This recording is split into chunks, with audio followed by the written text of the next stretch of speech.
হায় ব্যবসায়ী তো আমরও, তাই না? উসমানে গনিও ব্যবসায়ী ছিল, আবু বকর সিদ্দিকও ব্যবসায়ী ছিল। 13টা দোকান ছিল। যারা হজে গেছেন ওনাদেরকে আমি দেখাইতে পারি। মক্কা টাওয়ারের 4 তলায় 2 দিকে 2টা মসজিদ, দুটো মসজিদের নাম আবু বকর। কারণ কি জানেন? এটা আবু বকর সিদ্দিক রাদিয়াল্লাহু তাআলা আনহুর প্রপার্টি। এইখানেই এক লাইনে 13টা দোকান ছিল। উনি বড় আজীব ব্যবসায়ী ছিল, যে তুমি যেদিক দিয়ে যাও 13টার ভিতর থেকে কোনোটার ভিতর থেকে তোমাকে মাল কিনা নিতেই হবে। কয়টা দোকানে তুমি বলবে পছন্দ হবে না। ডান দিক থেকে ঢুকবা তাও 13টা, বাম দিক থেকে ঢুকবা তাও সিরিয়ালে 13টা, সবগুলো আমার। একটা না একটার থেকে তোমাকে পছন্দ করে বাইর হইতে হবে, তোমার পয়সা আমার জেবে আসতে বাধ্য। ওই আবু বকর সালার চট এমনি পড়েন, সালার চট শুধু শুধু পড়েন নাই। যখন সালার চটের মতো কাপড় পরছেন তো আল্লাহ সালাম পাঠাইছেন। শুধু আল্লাহ সালাম পাঠান নাই, জিবরিল আলাইহিস সালাম সালাম মিলাইয়া দিয়েছেন। উনি শুধু মিলান না, আল্লাহ রাসূল বলছে তাইলে আমি বাকি থেকে লাভ কি, আমারটা দিয়া দাও। 3 জনের সালাম একসাথে পাইছেন। আল্লাহু ইয়াকরি আলাইকাস সালাম ওয়া জিবরিল ইউকরি আলাইকাস সালাম ওয়া আনা উকরি আলাইকাস সালাম। আল্লাহ রাসূল বলছে আমাদের 3 জনের সালাম নাও।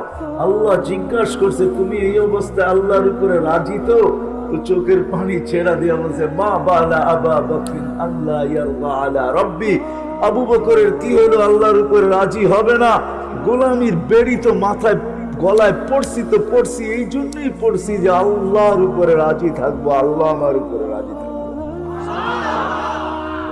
আমি একটু দূরের থেকে আপনাদেরকে নিয়ে যাইতেছি, অন্যথায় ওই সমাজের যুবক পাগল হতো না, ব্যবসায়ী পাগল হতো না। রাগ হয়েন না, গাউসিয়ার মানুষ, কয় টাকার মালিক। আব্দুর রহমান ইবনে আউফ যখন দুনিয়ার থেকে বিদায় নেয় তখন ক্যাশ টাকা ছিল 47 লক্ষ কোটি। কত? কয় টাকায় হয় 47 লক্ষ কোটি? কয় টাকায়? আপনাদের বাজেট হয়েছে কয় টাকা এই বছর? 6 লক্ষ কোটি টাকা বাজেট হয়েছে বাংলাদেশের। বাঙালিগুলা বললাম না, ওনার কাছে 47 লক্ষ কোটি টাকা ছিল। আরবের সবচেয়ে দামি ঘোড়া উনি যখন মারা যায় তখন 4000 ঘোড়া ওনার কাছে ছিল। 4000 ঘোড়া, যেটা এখন কয়েক বিলিয়ন করে দাম, কয়েক বিলিয়ন টাকা না রিয়াল করে দাম। আমি তথ্য দিতে পারি আপনাদেরকে, যে দেখা আসেন এক ঘোড়ার দাম। ওই আস্তাবলের তথ্য আমার কাছে আছে। ওই ঘোড়া 4000 ছিল, কিন্তু গলায় বেরি পড়া ছিল, বেরি, গোলামির বেরি পড়া ছিল। কেননা জানতেন 60-70 বছরের দুনিয়া চলে যেতে হবে, এটাই সত্য। মিলে খাক মে আহলে শাহ कैसे कैसे জমি খা গই নওজোয়া कैसे कैसे। হায় আপনারা জানি না, আপনারা মনে রূপগঞ্জের আন্ডারে, ঠিক না? এক সময় তো মনে সোনারগাঁর আন্ডারেই ছিলেন নাকি, নাইলে নারায়ণগঞ্জের আন্ডারেই ছিলেন। বাঘ হয়ে জিলা হয়ে বাঘ হয়ে গেছেন।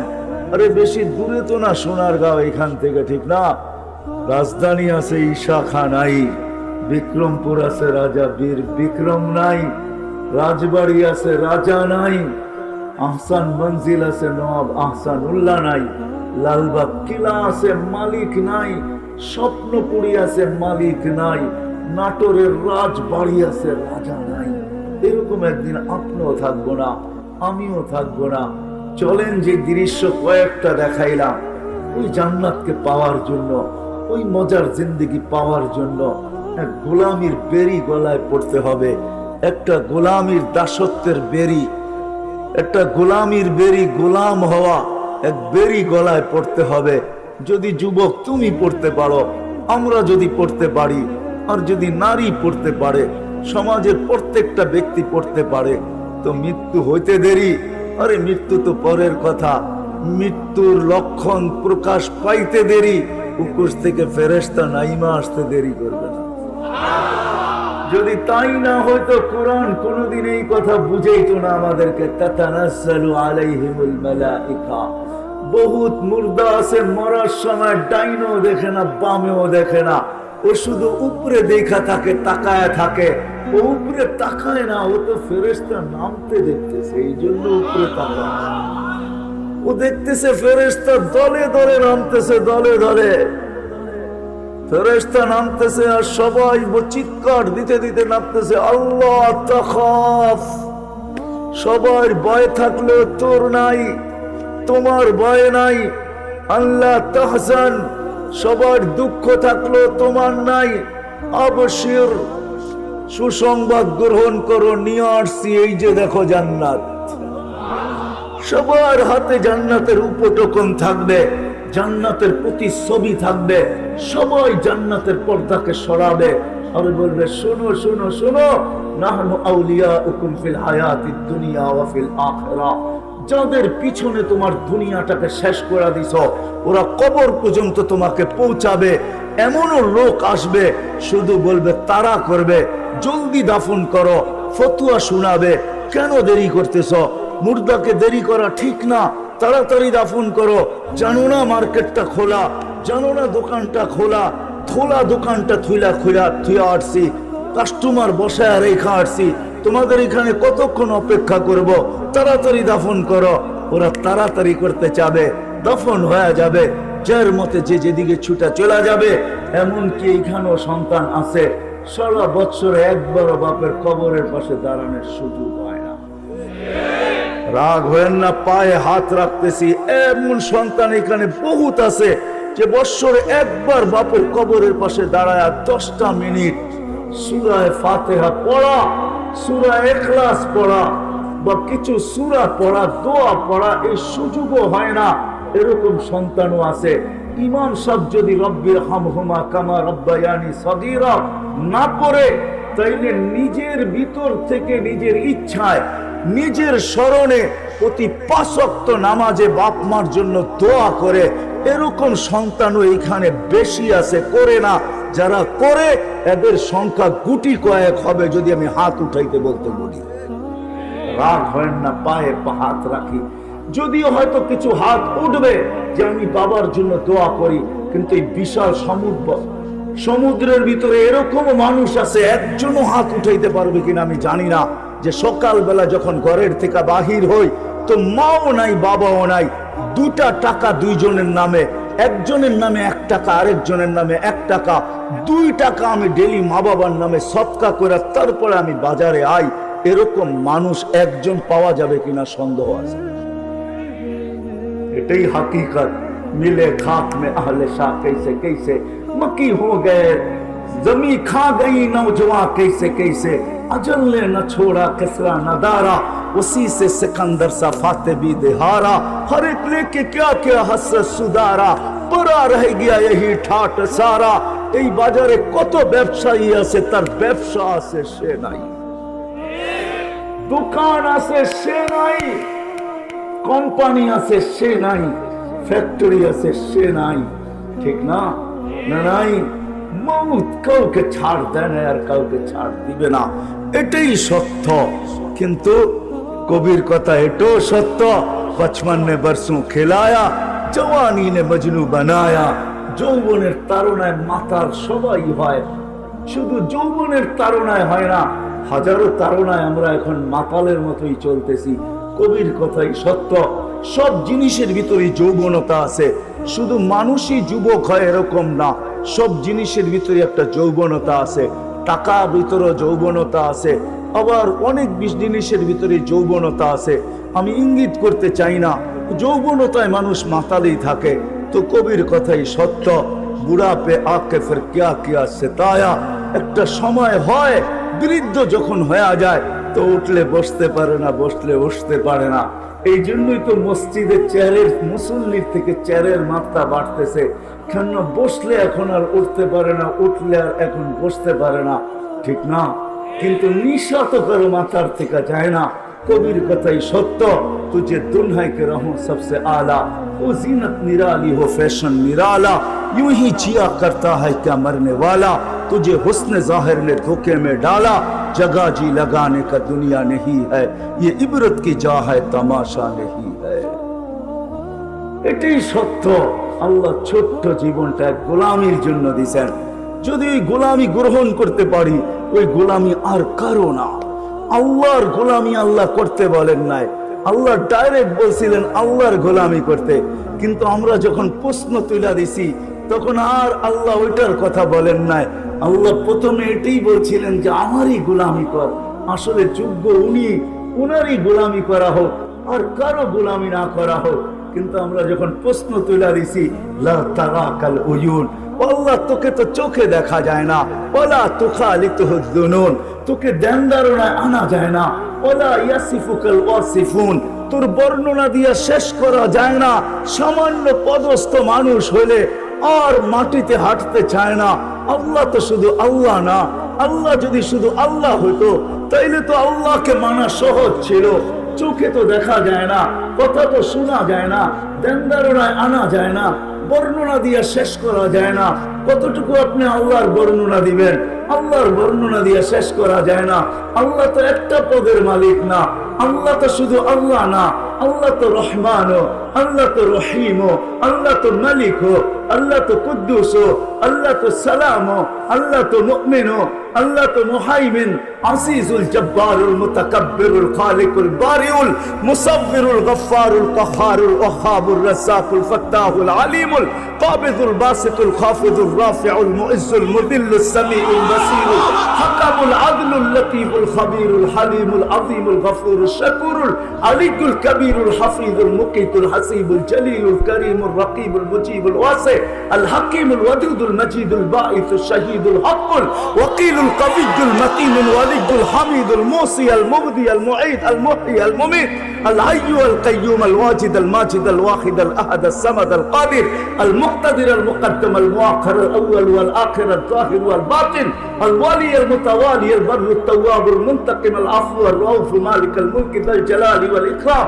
আল মুকসিত ওয়াল জামি ওয়াল গনি ওয়াল মুগনি আল মানি আল দার আল নাফি আল নূর আল হাদি আল বদি ওয়াল বাকি আল ওয়ারিস ওয়াল রশিদ আস সাবুর জাল্লে জালালু। আল্লাহ তো 99 পদের মালিক। তো আল্লাহ সহজ করে দিয়েছেন।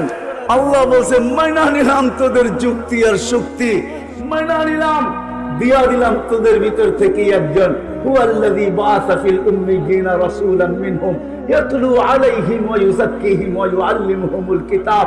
আল্লাহ বলে তোমাদের মধ্য থেকে একজনকে পাঠাইলাম, ওয়ারাফা'না লাকা যিকরাক, যার শান আমি এত বুলন্দ করছি। মানুষ যখন অস্তিত্ব লাভ করে, তখন তার প্রচার হয়, প্রসার হয়, তার ব্যক্তিত্বের বিকাশ ঘটে। কিন্তু এখনো অস্তিত্বই হয় নাই। আরে এর অস্তিত্ব তো দূরের কথা, কোনো সৃষ্টি হয় নাই এখন পর্যন্ত। না আকাশ হয়েছে, না জমিন হয়েছে, না চন্দ্র হয়েছে, না সূর্য হয়েছে, না আরশ হয়েছে, না লৌহ হয়েছে, না কলম হয়েছে, না কুরসি হয়েছে, কিচ্ছুই এখন পর্যন্ত হয় নাই। তখন থেকে আল্লাহ যার স্লোগান চালাইতেছেন, চর্চা চালাইতেছেন, প্রচার চালাইতেছেন, প্রসার চালাইতেছেন, উনি হলেন মুহাম্মদুর রাসূলুল্লাহ সাল্লাল্লাহু আলাইহি ওয়াসাল্লাম, যার প্রচার সৃষ্টি সমগ্র সৃষ্টির 1000 বছর আগে আল্লাহ সূরা ইয়াসিন পড়ছেন। সূরা ইয়াসিন আমার নবীজির নামের ভিতর থেকে একটা নাম, 10টা নামের ভিতর থেকে একটা নাম। আল্লাহ নিজের বন্ধুর 10টা নাম রাখছেন। মা দেখবেন কখনো সন্তানকে নাম ধরে ডাকে না, কেননা ভালোবাসা মার সাথে সন্তানের সবচেয়ে বেশি থাকে। যখনই বুকে জড়ায়া ধরে, তখন নাম কখনো বলেই না। কখনো বলে কলিজার টুকরা, কখনো বলে আমার চাঁদ, কখনো বলে এটা, কখনো বলে সেটা। মা 10 থেকে 15টা শব্দ দিয়া বুঝাইতে চায় তুই আমার, আমি তোর। আল্লাহ যেন বন্ধুর নাম রাখছেন 10টা। কোনদিন বন্ধুকে নাম ধরে ডাকেন নাই। কোরআনে ইয়া মুসা আছে, ইয়া ঈসা আছে, ইয়া ইব্রাহিম আছে, ইয়া জাকারিয়া আছে, কিন্তু কোরআনে ইয়া মুহাম্মদ কোথাও নাই। আল্লাহ বন্ধুকে নাম ধরে ডাকেন নাই। এই জন্য প্রচার প্রসার সৃষ্টির 1000 বছর আগে সূরা ইয়াসিন পড়ছেন। ইয়াসিন আমাদের নবীজির নাম। তো আল্লাহ ইয়াসিন করে বলতেছে ইয়াসিন ওয়াল কুরআনিল হাকিম। আল্লাহ প্রথম কসম খাইতেছে বন্ধু ইয়াসিন, কোরআনে হাকিমের কসম। ইন্নাকা, ইন্নাকা আরবি গ্রামার মতে উলামা বুঝবে, ইন্নাকা ওই ব্যক্তিকে বলা চলে যে সামনে বসা উপস্থিত, না হইলে ইন্না বলা চলে না, তাইলে বলতে হবে ইন্না হু। এইখানে আল্লাহ ইন্নাকা বলতেছে, মনে হয় ওই সময় আমাদের নবীজি আল্লাহর সামনে বসা ছিল, না হইলে আল্লাহ ইন্নাকা বললো তো বললো কি করে? আপনারাও একটা সম্মিলন আজকে করতেছেন, আল্লাহ কিন্তু দুটা সম্মিলন করছে। কয়টা? একটা সম্মিলনে আমরা সবাই ছিলাম, একটা সম্মিলনে আমরা সবাই ছিলাম। আল্লাহ জিজ্ঞাসা করছে আলাস্তু বিরাব্বিকুম ক্বালু বালা। আল্লাহ জিজ্ঞাসা করছে আমি তোমাদের রব না? আমরা সবাই বলছি হ্যাঁ আপনি আমাদের রব। সম্মেলন শেষ। আরেকটা সম্মেলন আল্লাহ করছিলেন আরশের নিচে, ওইখানে আমরা ছিলাম না, নবী আর রাসূল ছিল, আল্লাহ বক্তা ছিল, আলোচ্য বিষয় শানে মুহাম্মদ ছিল, শানে মুহাম্মদ। তো আল্লাহ নবী রাসূলদেরকে বলতেছে লাম্মা আতাইতুকুমুল কিতাবা ওয়াল হিকমা, আমি যখন তোমাদেরকে কিতাব দিব, হিকমত দিব, নবুয়ত দিব, রাসালাত দিব, সুম্মা ইয়াতিকুম রাসূল, তারপরে আমার রাসূল আসবে, তোমরা এর উপরে ঈমান আনবে তো, একে সাহায্য করবে তো? তো সব নবী স্বীকারোক্তি দিয়েছেন অবশ্যই আমরা সাহায্য করব, অবশ্যই আমরা ঈমান আনবো। কিন্তু আমি আল্লাহকে যদি প্রশ্ন করি, আল্লাহ রাসূল তো 313 জন, এটা আবার কোন রাসূল যার কথা আপনি অঙ্গীকার নিতেছেন, যার আশান আপনি বয়ান করতেছেন, এটা আবার কোন রাসূল? তো আল্লাহ জবাব দিতেছে রাসূল 313 জন ঠিক আছে, কিন্তু আমি কোন রাসূলকে শব্দে রাসূল দেই নাই, আমি ওই শব্দে রাসূলকে সুরক্ষিত রাখছি। যতক্ষণ পর্যন্ত আমার বন্ধু না আসছে ততক্ষণ পর্যন্ত আমি কারো কলেমার ভিতরে এই শব্দে রাসূল দেই নাই। মুসা রাসূল বটে, কিন্তু কলেমা দিয়েছেন মুসা কালিম, লা ইলাহা ইল্লাল্লাহ, মুসা কালিমুল্লাহ। ঈসা রাসূল বটে, আল্লাহ কলেমা দিয়েছেন লা ইলাহা ইল্লাল্লাহ, ঈসা রূহুল্লাহ। ইব্রাহিম খলিল, আমি মানি সে রাসূল, কিন্তু কলেমা দিয়েছেন লা ইলাহা ইল্লাল্লাহ, ইব্রাহিম খলিলুল্লাহ। সবাইকে উপাধি দিয়া শেষ করে দিয়েছেন, শব্দে রাসূল কাউকে দেন নাই, কাউকে টাচও করতে দেন নাই। রাসূল বটে কিন্তু শব্দে রাসূল দেন নাই। আমাদের মুহাম্মদুর রাসূলুল্লাহ, আমাদের নবীজি যেদিন আসছে ওই দিন শোকেস থেকে ওই শব্দ বাহির করে আয়না কলেমায় লাগায়া দিয়েছেন লা ইলাহা ইল্লাল্লাহ মুহাম্মাদুর রাসূলুল্লাহ। যার প্রচার প্রসার সৃষ্টির আগে থেকে চলতেছিল। আমি নিয়ে যাইতেছি গোলামির দিকে আপনাদেরকে, কয়দিন বাঁচবো জানি না। মুরব্বীরা সবই চলে যাইতেছেন, আজকেও একজন চলে গেছেন, জানি না আমাদের দুয়ারও কোন দিন ফেরেশতা চলে আসবে, আমরা জানি না। আবার দেখা হবে কি হবে না এটাও জানি না। এই জন্য আপনাদেরকে গোলামির দিকে নিয়ে যাইতেছি, কিন্তু কার গোলামির দিকে এটা একটু দেখাইতে দেখাইতে নিয়ে যাইতেছি। আজকে তো আমরা নবীও চিনি না, আল্লাহও চিনি না।